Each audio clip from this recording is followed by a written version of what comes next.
इस छोटी बच्ची को क्यों परेशान करते हो भाई? इन बच्चों को बैठने दीजिए प्लीज। बच्चों को परेशान मत कीजिए जी।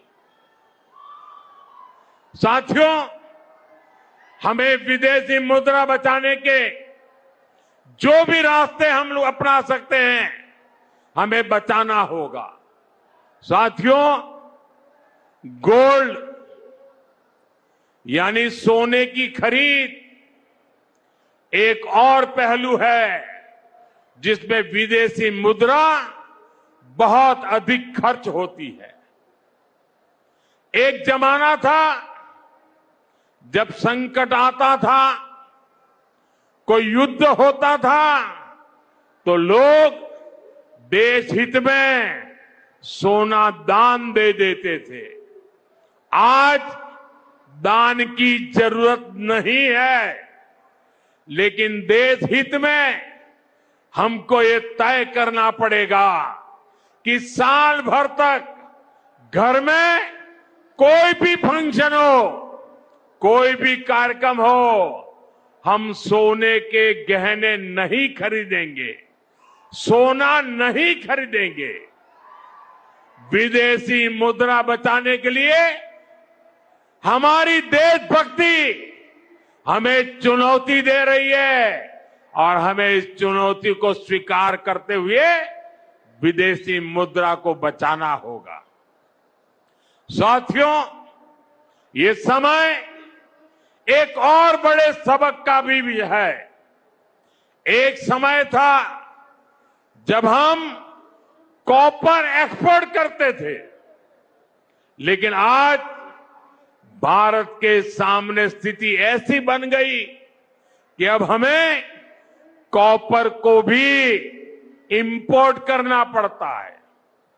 हमारे देश में हड़तालें करवाकर कॉपर प्लांट्स को ठप करवा दिया गया और अब हालत ये हो गई कि हमें कॉपर बाहर से मंगाना पड़ता है और उसमें विदेशी मुद्रा खर्च होती है।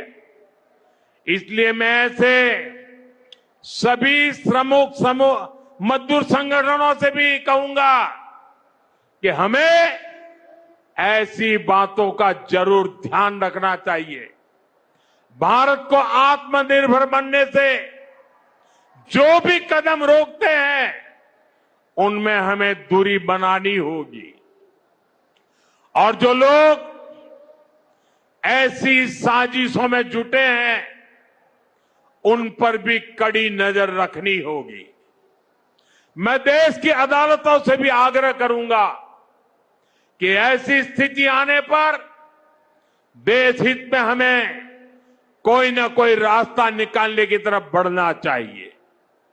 साथियों, ऐसे ही खाने के तेल का भी है। इसके आयात के लिए भी बहुत बड़ी मात्रा में हमें विदेशी मुद्रा खर्च करनी पड़ती है। हर परिवार अगर खाने के तेल में खाने का तेल का जो उपयोग करता है, अगर वो कुछ कमी करे, मैंने बार बार कहा है 10% कम करो। अगर हम तेल खाना कम करें ना, तो भी वो देशभक्ति का बहुत बड़ा काम है। आप देश सेवा में योगदान दे सकते हैं और इससे देश सेवा भी होगी और देह सेवा भी होगी। इससे देश के खजाने का स्वास्थ्य भी सुधरेगा और परिवार के हर सदस्य का स्वास्थ्य भी अच्छा रहेगा। साथियों, विदेशी मुद्रा की खपत वाला एक और सेक्टर हमारी खेती है। हम बहुत बड़ी मात्रा में बाहर से केमिकल फर्टिलाइजर इंपोर्ट करते हैं। केमिकल फर्टिलाइजर खेती के कारण हमारी धरती मां को बहुत पीड़ा हो रही है। हमारे खेत बर्बाद हो रहे हैं। अगर आज हम अपने खेत को नहीं बचाएंगे, तो भविष्य में फसलों पर भी खतरा आ जाएगा।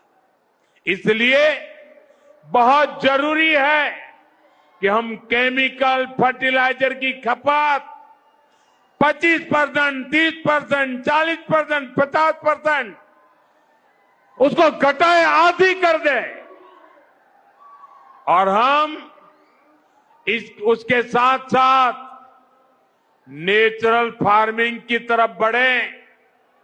हम फर्टिलाइजर का उपयोग कम करके विदेशी मुद्रा भी बचा सकते हैं और साथ साथ अपने खेत को बचा सकते हैं, हमारी ये धरती मां को बचा सकते हैं। और यह हमें करना ही होगा। आज वैश्विक संकटों से जो चुनौतियां आई है, हमें उन चुनौतियों को परास्त करना होगा। साथियों, भारत सरकार खेतों में डीजल पंप की जगह सोलर पंप की योजना चला रही है। हम खेतों में डीजल पंप की जगह सोलर पंप का उपयोग करने का जोर देना होगा। मैं कोविड काल में भी आग्रह करता था कि हम स्थानीय चीजें खरीदें, वोकल फॉर लोकल के मंत्र को लेकर चले। हम मेड इन इंडिया चीजें खरीदकर भी विदेशी मुद्रा बचा सकते हैं और हमारे देश में स्थानीय उत्पादन की कोई कमी नहीं है। चाहे जूते हो, पर्स हो, बैग हो, हमें स्वदेशी पर बल देना चाहिए। और मैं ये नहीं कह रहा कि जो आपके पास विदेशी चीजें खरीदी हुई है, विदेशी ब्रांड की है, उनको जाकर के फेंक दो, ऐसा मैं नहीं कह रहा हूं। लेकिन मेरा आग्रह है कि नए विदेशी प्रोडक्ट हमें नहीं खरीदने चाहिए। और वाकई हमें कई बार अंदाजा तक नहीं होता कि रोजमर्रा की कितनी सारी चीजें विदेशी है जो हम ऐसे ही यूज कर रहे हैं।